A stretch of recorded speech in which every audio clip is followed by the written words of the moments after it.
I'm recording now. So I'll do a little intro, introduce you, and then we'll get started. Perfect. All right. Sounds good. It'll be fine. Okay. Just be relaxed. It's all Yeah. good. I'm trying to, yeah, I'll just do it that way. Okay. Hello and welcome to the podcast. He is a bird. I am your host, Sean Shelton. I am here with a very special guest. Kinda. We'll get into that. One of the best quarterbacks in Austria, Chad Jeffries. Chad has been playing for the Danube or the SSANGYONG Dragons for 2 seasons now. Played for Marburg before them, and we'll get more into his story in a little bit. But Chad, thanks for joining me, my man. Yeah. Thanks for having me. Appreciate it. Of course, that's where the friendliness stops. Chad, how do you feel about having the whitest name in the world, Chad? Yeah. I mean, I've been, born with it, given to me. So I really love my name, Chad and Jeffries. But when I'm people really call strong. you Chad, do you like a little part of you like, or you just got used to it? Yeah. I mean, I think for me, it was since I saw what was the movie called? It was the movie with the three girls. What's it called? Oh yeah, that one. Yeah. It's like, oh, the Chad. And Okay. ever since that movie, it's kind of been like, oh, it's Yeah. kind of a weird name, but I mean, I love my name. I mean, can't Hmm. change it. Okay. So Chad decided to come to Austria to play quarterback. Sounds familiar. He returned to the same club 2 years in a row, or would have been a third year this time. Sounds familiar. Fell in love with an Austrian girl. Hosted a QB camp last year. Has a baby. What's next, Chad? You going to start a podcast? What are you doing over there? What are you doing over there? I know, right? It's a lot of trends following you, but I Yeah. think next thing is definitely win the Austrian Bowl. There you go. Well, Yeah. I wasn't the first one. I just kind of followed in Kyle's footsteps as well. But Yeah. it's funny. It's funny how that can happen. Now, I assuming it wasn't your plan either. Definitely not. Yeah. But it happens. So yeah, for me, like it was just like I was really enjoying my time, traveling, seeing the world, and then next thing you know, I meet this beautiful girl, fall in love with her, and next thing, I mean, after that, the rest. I love my club, love Vienna, and I'm here for good now. Do you really love Vienna though? Like as a city? I mean, the city is beautiful. It's a lot of it's kind of a melting pot. It's a lot of different cultures, different ethnicities, and I think it's just really interesting because coming from California, it's always basic California, the beaches, stuff like that. But like here, it's kind of you get a mix of everything. I really appreciate that about Vienna. That's true, but like it's filled with Viennese people, so. Yeah, it's taking me some time to get adjusted to that. A little different, culture in the city, but I feel like that I'm really adjusting to that, and the people I have here are really, making it easy for me.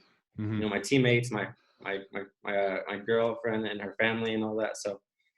Yeah, it's tough to adjust to overwhelming arrogance. Moving on. Oh, wow. You don't have to comment. That's on me. Yeah. No, there's some nice people in Vienna. Some. No interceptions last regular season. Yes. You trying to make everybody else look bad or what? What's the plan? For me, just trying to control the ball, put our team in the best situation, and those turnovers can really lead, to bad things down the road. So I thought if I limit my mistakes, we can just play clean football. And like you saw this past year, James Winston, he can win a game and lose a game for his team. So it's like if you can really control the ball and limit your mistakes, you can, definitely win the game most of the time. Good answer. So into more serious questions. You played college football at Azusa Pacific, which is D2 school in California, correct? Yes. What was your experience like going from a D2 school in California to GFL where you first started for the Marburg Mercenaries? I think the biggest difference was just the coaching, coaching staff and stuff like that. Because you have each position coach, you have different GAs, different trainers, to really facilitate every aspect of football that you need. And when I went to Marburg, that was kind of a culture shock because I had no quarterback coach. We had only three real coaches that were there at every practice. So it was really tough for me to you know, break out of the whole okay, I'm gonna get coached up this practice, but really it's kind of changes, you gotta coach yourself up and put yourself in the right, position that you need to be in to win. Yeah, exactly. And was there a big transition moving from Marburg to Danube or SSANGYONG? Or can you compare and contrast kind of the two leagues? Because I think that's very interesting for people being the top two leagues in Europe. Yeah, for the club standpoint, I would say my team, Danube Dragons, we are definitely a lot more prepared, a lot more organized. Have a great. We come in and watch film every practice. We have our Did that practice not happen scripts. for Marburg? Marburg, no. Okay. It was horrible there. I mean, it was a good experience. My first time in Sure. in Europe, but I feel like the coaching staff and how we ran things wasn't the most optimal for winning games. Mm-hmm.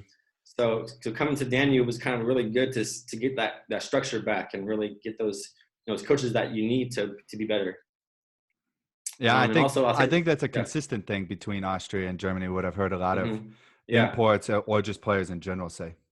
Definitely. I think for the league standpoint, I think obviously Germany is a lot bigger league, double the size of the AFL. But I think the competitive level is really good because we have a limited amount of imports for the AFL, and you think about it in the GFL, you have obviously you have your two imports on the field, but you have so many dual passport players that really you don't really count. So I would say when you come to the AFL, you really see that the competition level is homegrown, and they really start them at an early level and they build them up over time. Yeah, that seems to be a focus of Austrian football, and you can see it paying off, especially in the junior national team level. Our U19 players are just uncomparable to other leagues. Yeah. So no, that makes sense. Hey,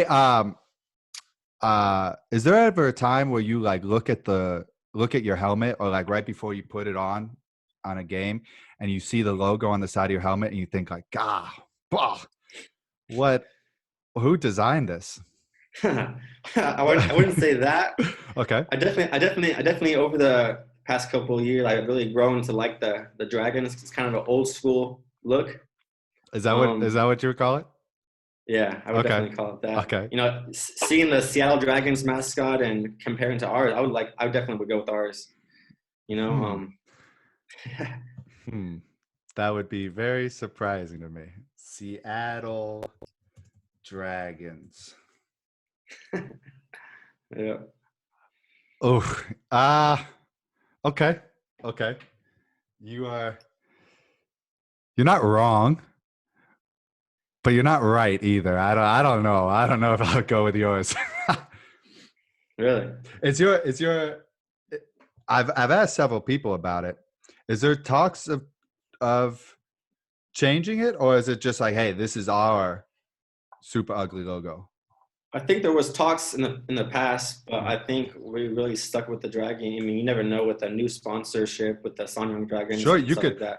Well, Chad had explained before we started recording that SSANGYONG is actually Korean for dual dragons or double dragons, or twin dragons. Twin dragons. So what you could do is just duplicate the head and put them going like this, and that'll be way better. It would be awesome. That'd be interesting. Yeah, you never know. The fact that you embrace that logo, you must be the perfect man to be their quarterback. Thanks. Yeah, of course. You also have a 5-month-old son. Yep. So first of all, how was the first 5 months of fatherhood treated you? It's been great. A lot of learning. I definitely say that. With anything new to me, you gotta take, really apply yourself and learn and And like for me, I mean, I want to do this. You know, I want to be here. I love being his father, and every day is a blessing. You know, with him and my Frau Petra, it's Mm-hmm. really good to just watch him grow. You know, from the first month to now, it's just, you can totally see how he's developed and really grown and learned, and it's awesome. I love it a lot.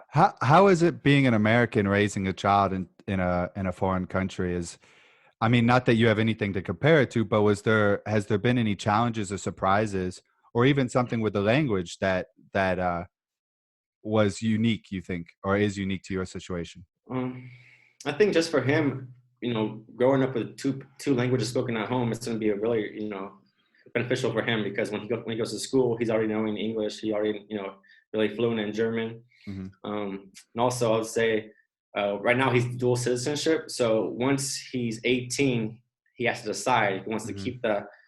keep the Austrian passport, you know, or keep the American passport, Mm-hmm. which is kind of interesting because America allows dual citizenship, but Yeah. Austria only allows you to have your single Yeah. citizenship. Yeah, it's interesting. I've heard conflicting things about that, so it'll be interesting to Yeah, see how that turns out in yeah, 18 years and what that yeah, scenario would exactly. look like. Yeah, So, do you have any tips for me?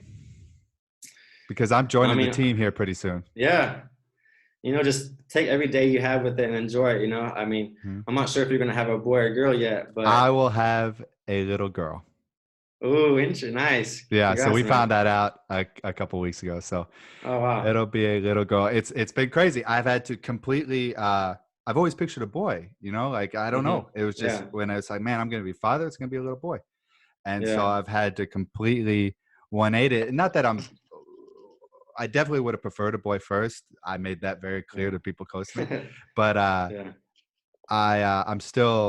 I'm nowhere near disappointed. Everything's healthy, which is the most yeah, important thing. And definitely, so I'll be excited for that challenge as well, yeah, which I that's imagine awesome, might be man. a little bit different. Maybe not in the first 5 months, but I'm sure Yeah, raising a little boy and a little girl is a different experience.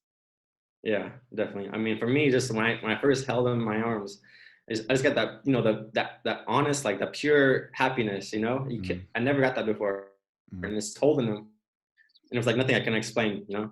Yeah, I've heard So that multiple times from people. I'm very much excited to look forward or to experience that, and not too yeah, much longer now. Actually, oh, it's getting interesting. So really, yeah, so just preparing and try, but it's so hard to prepare for something you can't even begin to relate to, right? Like yeah, my wife and yeah, I had a conversation like, "Hey, are you nervous?" It's like, not really. I probably should be, but I don't know. I don't know what I'm getting myself into. So it's hard to be nervous about something that is completely yeah. unknown.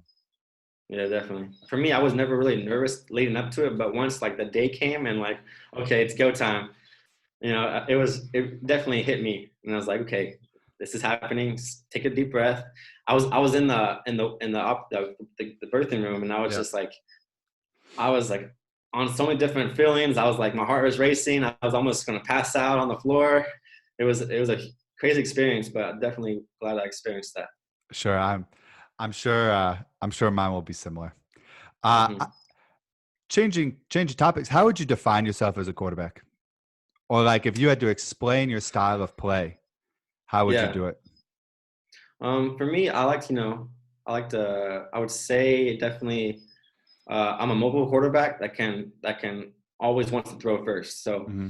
if something a play breaks down, I can definitely, you know, escape the pocket, you know, create something extra with my legs. But for me, my eyes are always downfield to make that throw, you know. Mm-hmm.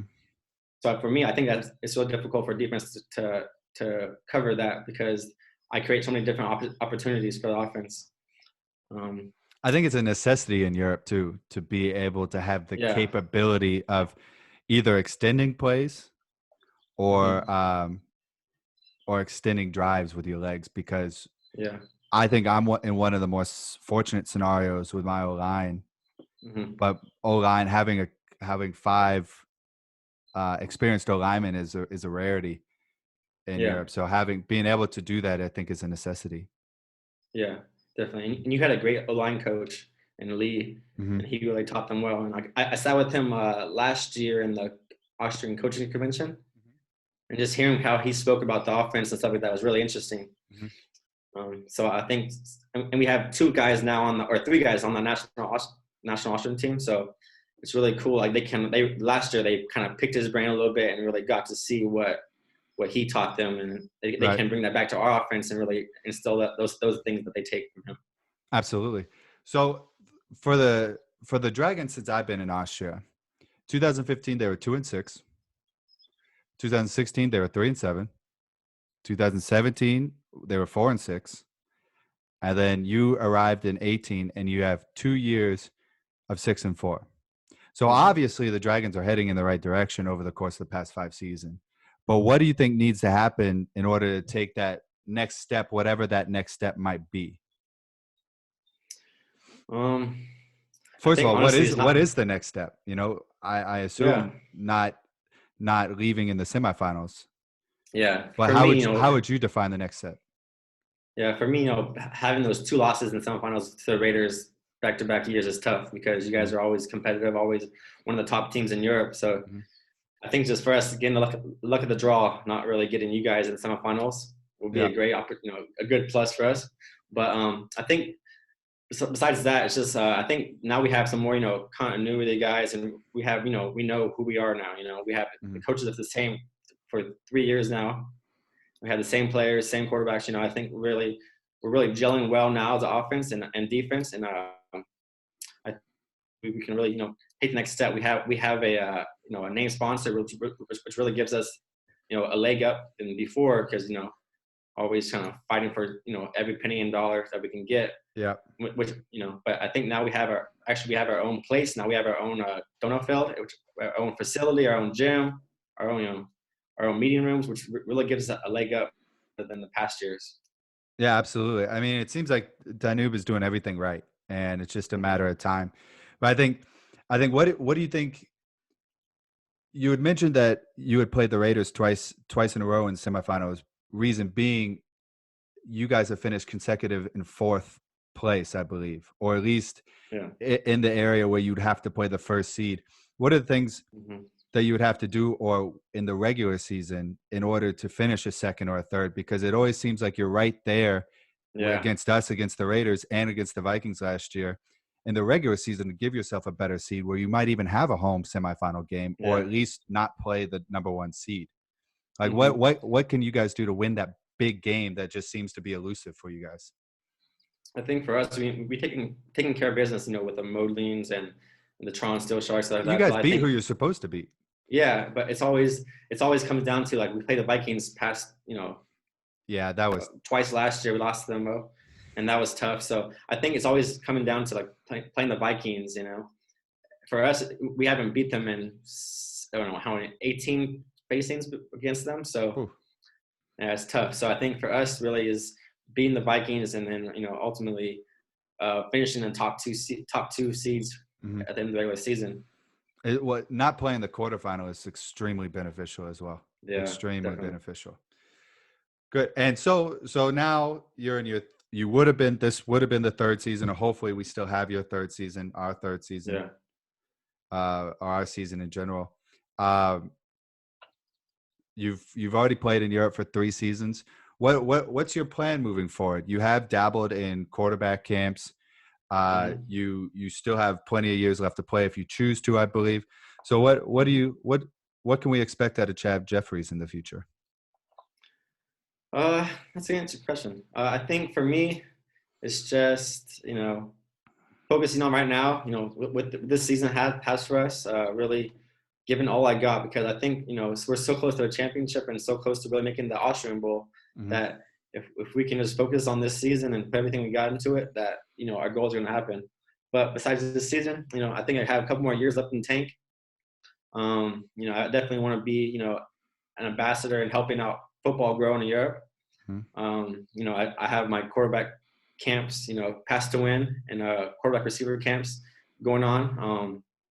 But yeah, I think make sure you guys check those out if there's not a Sean Quarterback Academy camp in Vienna. All right, definitely. Priorities, maybe get guys. A little collab. Well, there we go. Now we're talking. We're talking. Right. So yeah, definitely continue those camps. I also want to be a teacher. Oh, so okay. I'm trying to get my foot in the door with some international schools, and cool. So we'll see what happens with that. But right now, my main goal is just focusing on football. With that and my raising my son. And the So plan is to be here, be around. exactly. Plan is to be in Vienna, live here. Well, welcome to the club, my man. Yeah. But make sure you stay outside of Vienna. It's an arm's length. Maybe you don't smell it from where you are. You know what I mean? Or you don't have to deal with the people so much. Anyways, Yeah, I'm a little Chad, bit outside the city. there you go. Good. Chad, thank you for coming. Chad Jeffries, the quarterback of the SSANGYONG Dragons. He will be a problem for the AFL for the years to come. Awesome. Best of luck to you besides when you play the Raiders. Thanks, John. Appreciate it for Man. having me. Of course. Take care, buddy. And